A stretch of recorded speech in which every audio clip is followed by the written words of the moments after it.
Intertraffic Americas is a fantastic show for us. I've been here several times. I would have to say that this is the best event that I've been to so far. Intertraffic Americas es muy importante para nosotros, puesto que es uno de los espacios más importantes para poder presentar nuestras tecnologías. Para nosotros la participación en Intertraffic es muy importante, ya que vemos que ha venido creciendo año tras año y nos está dando la oportunidad de encontrar un nicho, un sector especializado con asistentes enfocados en este tipo de soluciones.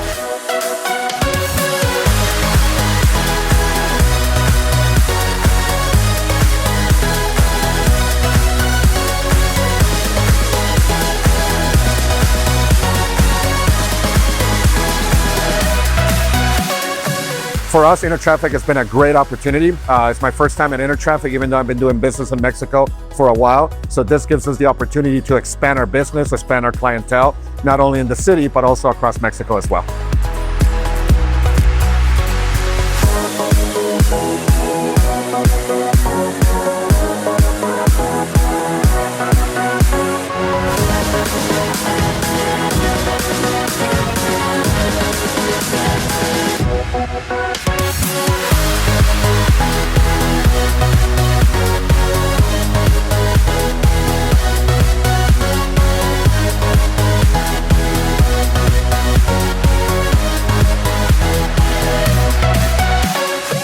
Decidimos participar en Intertraffic en México en esta ocasión por la gran cantidad de proyectos y oportunidades que se han ido generando en esta zona.